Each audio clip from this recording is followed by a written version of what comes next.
Hi guys, it's that time of the year again when I know people are planning towards 2025. So if you're someone who you feel 2025 is your year, you want to travel a lot more, I think this is for you. So here's how I plan and budget for my trips and what helps me travel as much as I would like to. So first, I would need you to write down flights, visa, accommodation, tours, feeding, transportation, and miscellaneous.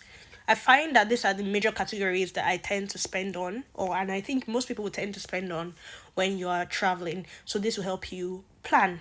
And then I go through them individually. So for flights, I check through Skyscanner or Google Flights. I find that both are really good. However, Google Flights tells me if the flight I saw on Skyscanner is actually a personal item in only flight, or if I need to pay additional cost for like a cabin bag. And it gives me more information on like Skyscanner. It's what I have found.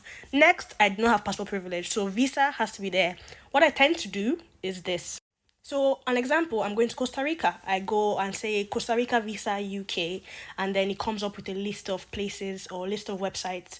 Sometimes just be really careful because you want to make sure that you're using a legit website. So, one thing you can do is if for instance, I'm in the UK, I want it to show .uk, or if I'm going to a place like Nigeria, it should be .ng. That just shows that it's a bit more tailored to the actual country. But basically, this will help me to know how much it will cost, the processing time, and really just plan towards getting that visa.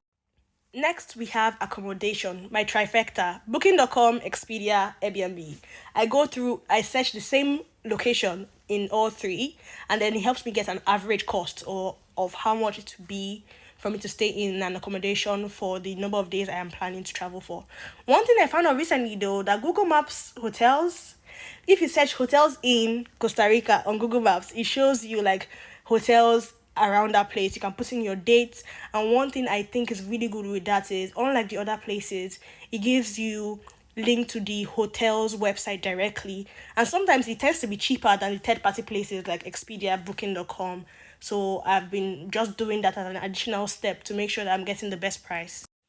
Then we have tours. So we have Get Your Guide and Viator. Both are really good. So you just put Costa Rica in any of them. It shows you the tours that are available. Then you pick, okay, I really like to do something like skydiving. Okay, can I find it? I want to go rafting. Can I find it? How much will it cost me to do this, and this in the places I'm going to? And I get my cost and I put that in there. Then for feeding, this is really good. Numbio. Numbio I found is locals in different places in the world have put in information, I think have given the data for this, so it tends to be quite trustworthy.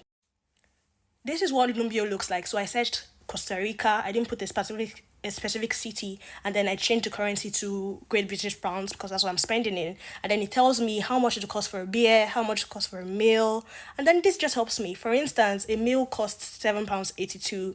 I am planning to spend 3 days in Costa Rica, and that would mean each day maybe breakfast is already part of my accommodation. So each day I'm spending £14, roughly £15 something each day. Times three would give me like 45 to £50. Okay, I'm estimating £50 for my feeding.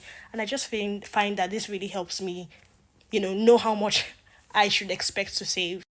Transportation, there are different ways I do this. So, for instance, if I'm flying between cities in the country, I will go back to flights. So, that's Google Flights or Skyscanner.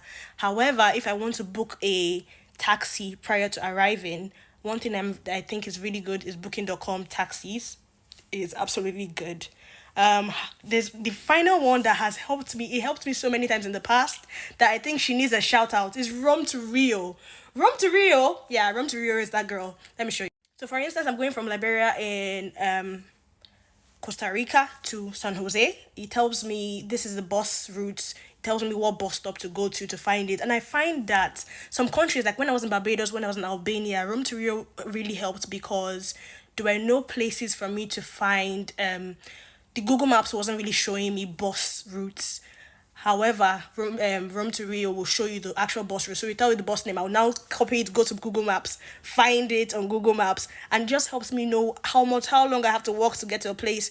Also, it gives you like an estimated amount of what the bus will cost, if you're flying, what's to cost, and all of that. Sometimes in the bus, or if there's a train route, it also shows you like the link to the local companies that you can buy your tickets from, or you can basically Google or find when you get to the country. It's actually just is chef's kiss. So now finally we have miscellaneous. Miscellaneous are things like eSIMs or buying a SIM card or basically every anything that doesn't fit into this category that you may have forgotten to get, like taxes that maybe you didn't know you're meant to pay for something, you needed to pay for it. So I just estimate like 50 to £100. I don't think I passed £100 in my estimation for miscellaneous because ideally I think I have covered everything else. But basically once I'm done, I get my total and then I know that okay, this is how much it's going to cost for this trip.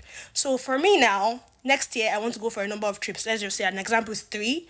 I will have this listed out three times, and for each country that I want to go to, I have researched everything and I've gotten a total. I get the grand total of everything. So my three trips will cost this amount. This is how much I'm saving, or this is how much I'm going to spend. Can I afford it? Is a question I'm asking myself. If I can, how much am I saving? If it's something I cannot afford, okay, I should probably look for another country to replace so that it can be within my year's budget. But basically that's how I plan and budget for my trips. I hope you found this helpful. Make sure you share it, please, with other people and let me know what else you'd like to hear from me or what other things I could speak about travel. Thank you and wish you a happy new year in advance.